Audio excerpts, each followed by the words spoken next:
नमस्कार, 99 न्यूज के इस बुलेटिन में आपका स्वागत है। मैं हूं आपके साथ सोमनाथ तिवारी। गैंग्स ऑफ वासेपुर के बढ़ते कहर को रोकने के लिए जिला प्रशासन ने कमर कस ली है। हाल ही के दिनों में वासेपुर में लाला खान और नन्हे की दिन दहाड़े गोली मारकर हत्या कर दिए जाने से पुलिस की काफ़ी किरकिरी हुई थी।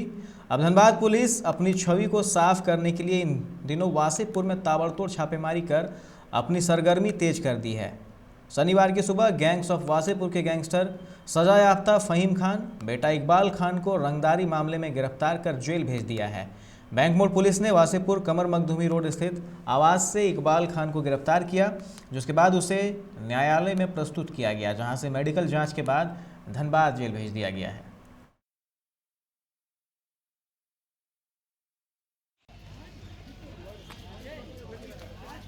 फिर उसके इसमें वारंट हुआ तो 2 साल तो कोरोना के लगे तो वारंट में हो रहा था। फिर वारंट हुआ तो फिर अभी वारंट परसों तक उठा, हमको खबर नहीं था, बिल नहीं कर पाए, इसी कारण हमको गिरफ्तारी हो गई। तो 2:15 में मेरा भाई को फोन करके मेरा वारंट फोन करके पुलिस का नाम किया। हाँ, तो आपका क्या बोलते हैं दैनिक भास्कर वाला को हम रिकॉर्डिंग का नंबर उसको सब भेजे हैं। अब मेरा वकील से क्या बोल रहे हैं, अभी बैंक में आवेदन मेरा केस कर रहा है। धनसार थाना क्षेत्र के भूदा में देर रात गोविंदपुर पुलिस ने एक घर में छापेमारी कर चोरी की मोबाइल बरामद की है। इस मामले में 2 युवक को हिरासत में भी लिया गया है। आरोपी को दबोचने के लिए पुलिस आधी रात को बगैर महिला पुलिस के एक घर में प्रवेश करने से घर वालों में नाराजगी है। परिजनों ने पुलिस पर आरोप लगाया है कि छापेमारी के दौरान सादे ड्रेस में आए गोविंदपुर पुलिस घर की महिलाओं के साथ बदसलूकी की। इस दौरान पुलिस उनके साथ बेरहमी से मारपीट भी की है। उन्होंने बताया है कि ऐसा प्रतीत हो रहा था कि मानो पुलिस किसी आतंकी को गिरफ्तार करने पहुंची हो। आरोपी युवक ने बताया कि वह मोबाइल पास के दुकान से सेकंड हैंड खरीदा था। उसे पता नहीं इस मोबाइल से पूर्व में क्या अपराध हुए हैं। पुलिस बिना कुछ बताए उनके घर में प्रवेश किए और उनके साथ अपराधियों जैसा सुलूक किया जा रहा था। हालांकि इस मामले में पुलिस अधिकारियों से पूछे जाने पर वह कुछ भी बताने से इनकार करते रहे।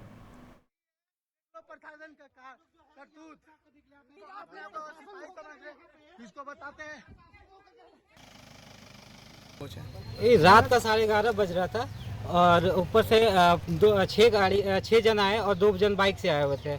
और उसके बाद आते ही वो पूछताछ नहीं कर, डायरेक्ट गेट ढक-ढकाए और घुसते हुए अंदर घुस गए एकदम। और घुस के उसके बाद तोड़ा फोड़ी मतलब अंदर में सब अलमारी हेर फेर कर दिए।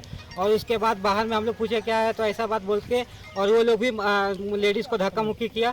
तो उस वजह से थोड़ा सा हम लोग भी नर्वस हो गए तो वो लोग पी रखा था और ज़्यादा। तो वो बगल के कोई अगल बगल के भी पड़ोसी थे, बट उन्हें बोला मैं आपको जानता हूँ। तो वो बोला क्या कि वो भाग गए तुरंत वहाँ से। फिर उसके बाद मैं अगल बगल छानबीन किया तो पता चला कि प्रशासन की गाड़ी लेट से आ रही है। मतलब ये उन लोग का कुछ कॉम्बिनेशन लग रहा था मुझे। फिर वो जाने के बाद ये आया, तो उसके बाद हम लोग FIR करवाएं, लेकिन वैसा कुछ वो लोग रिस्पॉन्स नहीं किया। वो पहले बोले हम नहीं जानते, फिर उसके बाद बोलते गोविंदपुर थाना के। पहले जो लोग आए थे वो क्या सिविल में थे? जी सिविल में थे। 3 जन सिविल में थे और 2 जन आपका ES में थे। तो क्या आप बताएं क्या चीज को क्या कौन सा मामला के लिए बोल रहे हैं कि मोबाइल जिनके थ्रू आपके ये बोला चोरी का मोबाइल है। तो चोरी का मोबाइल तो हमने वही फ़ोन आया था 8 बजे, तो वो बोले कि आपका फ़ोन आया है। तो फिर उसके बाद हम लोग बताया, लोकेशन बताया कि हमारे यहाँ घर है, आके एक बार मिल लीजिए। उसके बीच में वो बोले कि ठीक है हम आ रहे थोड़ा देर में, तो वो आए नहीं। फिर उसके बाद वो क्या 12 बजे रात में आए और 12 बजे ऐसा आया कि मतलब मारने के मूड में ही आए थे। मतलब वो छेड़खानी जो बोलिए मतलब उसी मूड में आए थे। और उस बीच में क्या हुआ कि मतलब धक्का मुक्की की वजह से लोग अगल बगल वाले पब्लिक लोग भी जुट गए। तो वो लोग गाड़ी स्टार्ट किया, अंदर में घुसाया, लोग को लेकर चल दिया। जिसका था वो आया था कि पुलिस आई? नहीं, मोबाइल जो आया था जैसे जैसे वो पुलिस वाले मांगे हम लोग उसे दे दिया। धनबाद गोल्फ ग्राउंड पार्क अगले 9 दिनों तक बंद रहेगी। इसकी सूचना आज नगर निगम प्रशासन ने गोल्फ ग्राउंड गेट पर पोस्टर लगा कर दी है। नगर निगम के द्वारा बताया गया है कि 19 दिसंबर सुबह 9 बजे के बाद से 28 दिसंबर तक पार्क में मेंटेनेंस कार्य किए जाएंगे, जिस वजह से इस पार्क को 9 दिनों तक आम लोगों के लिए बंद रखा जाएगा। इसके बाद पुनः 29 दिसंबर सुबह 4 बजे धनबाद वासियों के लिए पार्क के दरवाजे खोल दिए जाएंगे।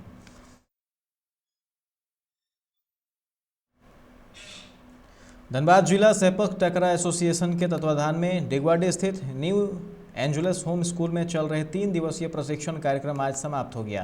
प्रशिक्षण कार्यक्रम के अंतिम दिन आज प्रशिक्षण प्राप्त सभी खिलाड़ियों को अतिथियों ने प्रशस्ति पत्र देकर सम्मानित किया। समापन समारोह में थ्रोबॉल के सचिव संतोष कुमार सिंह, धनबाद जिला वुशु संघ के सचिव दिनेश यादव, पूर्व पार्षद आफ्ताब अंसारी और सैपक टकरा के अध्यक्ष सह विद्यालय के डायरेक्टर सब्बीर अख्तर मौजूद रहे।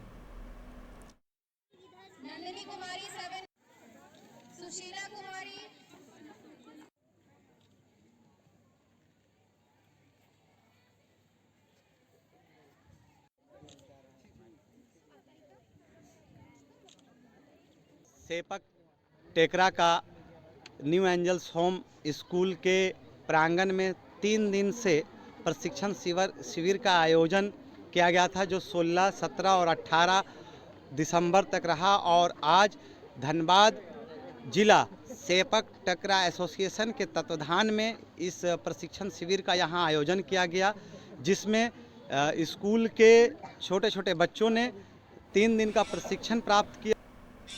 तो चांची प्रखंड के मानटाड़ में स्वर्गीय विनोद बिहारी महतो के 30वीं पुण्यतिथि पर लोगों ने उनकी प्रतिमा पर माल्यार्पण कर नमन किया। मौके पर किसान प्रकोष्ठ के जिला सचिव सदानंद महतो ने कहा कि विनोद बिहारी महतो झारखंड के पुरोधा हैं। वह झारखंड के अग्रणी राजनेता के अलावा सामाजिक चिंतक, दार्शनिक भी थे। उन्होंने समाज के दलित पिछड़ी जाति के लिए कई बड़े काम किए हैं।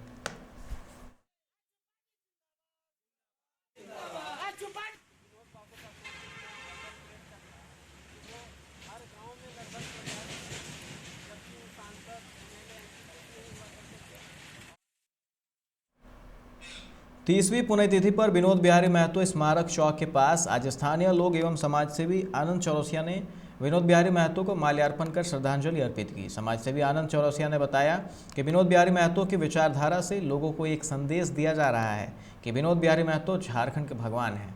उनका एक मुख्य नारा है, पढ़ो और लड़ो। इसी उद्देश्य से लोगों में एक क्रांति की धारा उत्पन्न होती है।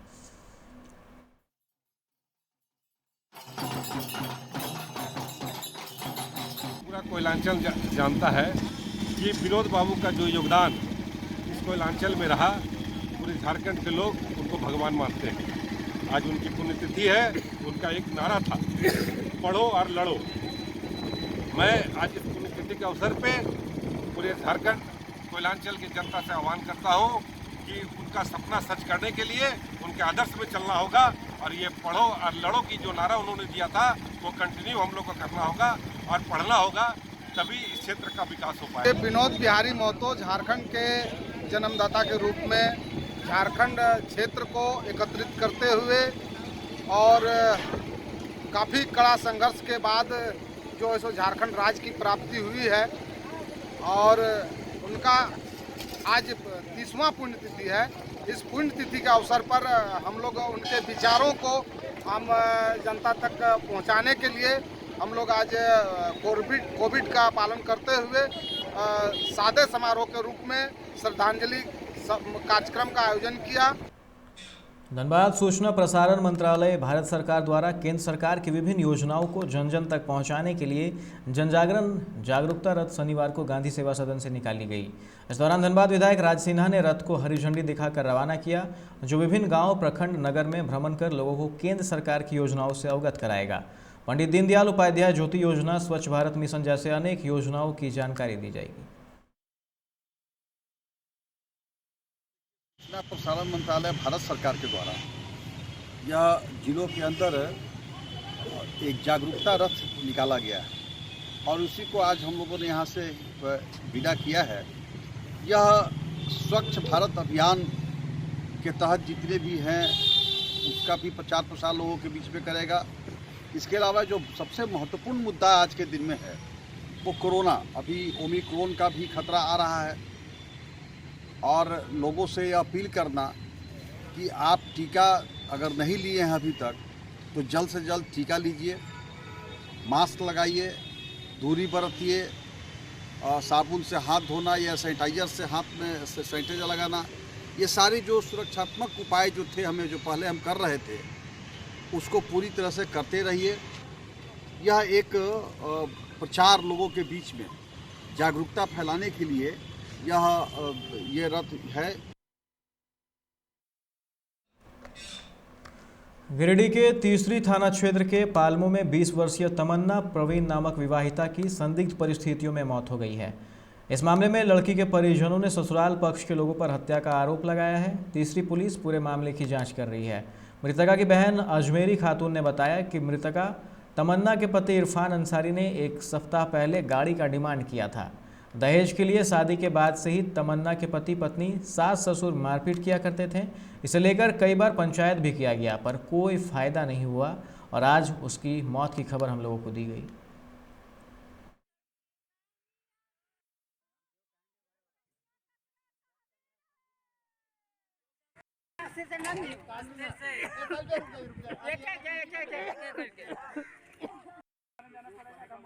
बड़ी बहन है तो मेरा अब्बू फ़ोन किया था कि बोले छोटी बहन डेट हो गया। तो हम लोग गाँव से आए, आके देखे तो रोने लगे। तो उसका भैंसुर सास और ससुर सब मना करने लगा, बोल मत रोइए मत रोइए। तो एक ठो बच्चा था तो मेरा हाथ पकड़ के अंदर लेके चला गया। अंदर लेके जाने के बाद बोला कि मेरे बड़े अबू ये दुपट्टा वहाँ से उतारा और इसका कमर पकड़ के सैला अबू था और बड़े अबू था और छोटी सैली में पैर छटपटा रहे थे।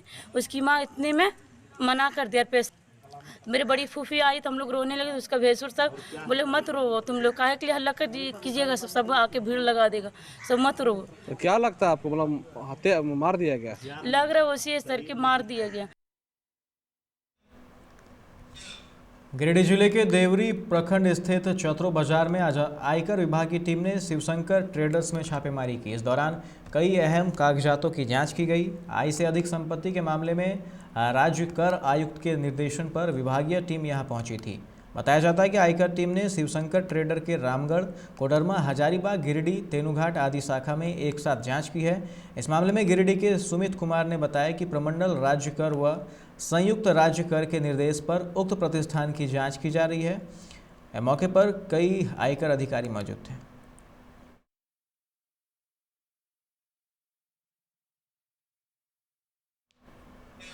तीसरी में शनिवार को राष्ट्रीय यादव सेना के कार्यकर्ताओं ने गांधी चौक से तीसरी चौक तक विरोध जुलूस निकालकर कार्यपालक अभियंता भोलाराम का पुतला दहन किया। राष्ट्रीय यादव सेना के सदस्य मनोज यादव ने कहा कि भोलाराम एक तानाशाह अभियंता है। जब तक भोलाराम के खिलाफ कार्रवाई नहीं की जाएगी तब तक यह विरोध प्रदर्शन चलता रहेगा।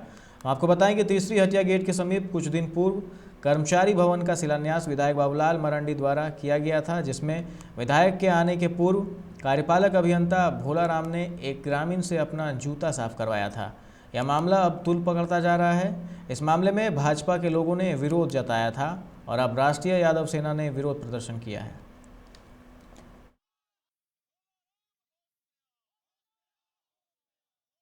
जिला परिषद कार्यपालक अभियंता को सरकार बर्खास्त करे। भोलाराम एक तानाशाह नौकरशाह अभियंता है और इन्होंने एक अपने अनुबंध कर्मी से, जो इनका ड्राइवर था, और उनसे इन्होंने जूता साफ करवाने का काम किया। वो अति ही निंदनीय है और मानवता के लिए शर्म की बात है। मानवता को इन्होंने कलंकित करने का काम किया। लोकतंत्र में सभी लोगों को बराबर से जीने का हक और अधिकार प्राप्त है, चाहे वो चतुर्थ वर्गीय कर्मचारी हो या अनुबंध कर्मी हो। सबको लोकतंत्र में जीने का बराबर मौलिक हक और अधिकार बनता है। मांग क्या है? मांग है कि सरकार ऐसे तानाशाह और भ्रष्ट नौकरशाह जिला परिषद के कार्यपालक अभियंता भोलाराम को सरकार बर्खास्त करे और जब तक इनको बर्खास्त नहीं किया जाता है हम लोगों का चरणबद्ध तरीके से आंदोलन जारी रहेगा। इस बुलेटिन में फिलहाल इतना ही। तमाम खबरों के लिए आप देखते रहें 99 न्यूज़। नमस्कार।